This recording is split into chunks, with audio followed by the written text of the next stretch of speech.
നോമ്പെടുക്കാൻ ശാരീരികമായ പ്രയാസം അനുഭവിക്കുന്ന വാർദ്ധക്യാവസ്ഥയിലെത്തിയ വൃദ്ധരായ ആളുകൾ നോമ്പ് ഖളാ വീട്ടേണ്ടതുണ്ടോ അതോ മുദ്ദു മാത്രം കൊടുത്താൽ മതിയാകുമോ?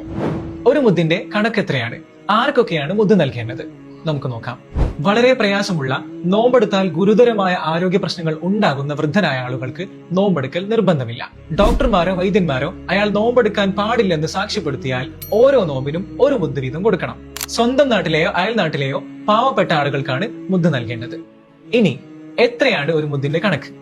മുദ്ദ്, സ്വാഗ് എന്നിവയൊക്കെ അളവുകളാണ്, തൂക്കങ്ങളല്ല. അതുകൊണ്ട് തന്നെ എത്രയാണ് ഒരു മുദ്ദ് എന്നുള്ളത് കൃത്യമായി പറയാൻ സാധിക്കുകയില്ല.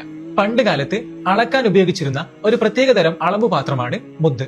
മുദ്ദു പാത്രത്തിൽ കൊള്ളാവുന്ന അരി എടുത്തു നോക്കിയാൽ അരിമണിയുടെ ഭാരത്തിനനുസരിച്ച് അതിൽ വ്യത്യാസം വരുന്നതായി കാണാം. നമ്മുടെ നാട്ടിൽ കാണുന്ന ഓരോ അരികൾക്കും ഓരോ തൂക്കമാണ് മുദ്ദുപാത്രത്തിലുള്ളത്. അതുകൊണ്ട് തന്നെ ഒരു മുദ്ദ് എത്രയെന്ന് കൃത്യമായി പറയാൻ സാധിക്കുകയില്ല.